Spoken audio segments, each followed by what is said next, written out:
ఉగాది పచ్చడి అయితే మా ఇంట్లో ఆల్ ఫ్రూట్స్తో చేసుకుంటామండి. ఇది హెల్దీ అండ్ టేస్టీ.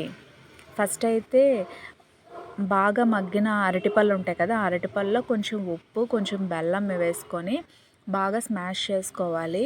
అందులోనే వేపిన శనగపప్పు ఉంటుంది కదా, అవి కూడా వేసుకుంటాము. ఇంకా మామిడికాయ ముక్కలు వేసుకొని, మీ ఇష్టమండి ఏ ఫ్రూట్స్ వేసుకుంటారంటే ఆ ఫ్రూట్స్ వేసుకుంటాం. మేమైతే గ్రేప్స్, కొబ్బరి, చెరుకు ముక్కలు అయితే మస్ట్ అండి. అది కొంచెం అందులో వేసిన తర్వాత టేస్ట్ మారుతుంది. సో యాపిల్, ద్రాక్ష చిన్న చిన్న ముక్కలుగా నేను కట్ చేశాను, ఎందుకంటే బాగా పెద్దవిగా ఉన్నాయి కదా అని చెప్పి. అండ్ ఆరెంజెస్ కూడా వేసాం, సపోటా వేసాం. కాకపోతే ఇవేవి బాగా స్మాష్ చేసేయకూడదు, జస్ట్ కలుపుకోవాలంతే. సో ఇవన్నీ కలిపేసుకొని నీట్గా కొంచెం తేనె యాడ్ చేశాను. స్వీట్నెస్ అంటే one type of sweetness add అవ్వాలి అని చెప్పి తేనె యాడ్ చేశాను.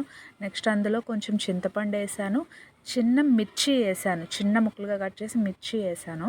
అంటే కారం మనకి ఉగాది పచ్చడిలో రావాలి కదా. వేప పువ్వు యాడ్ చేసుకున్నాను.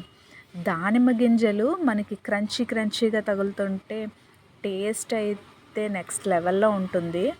మీరు ఇలా ఒకసారి ట్రై చేయండి. ఉగాది పచ్చడి హెల్తీగా ఉంటుంది, టేస్టీగా ఉంటుంది. సో మా ఇంటి ఉగాది పచ్చడి విత్ లాట్ ఆఫ్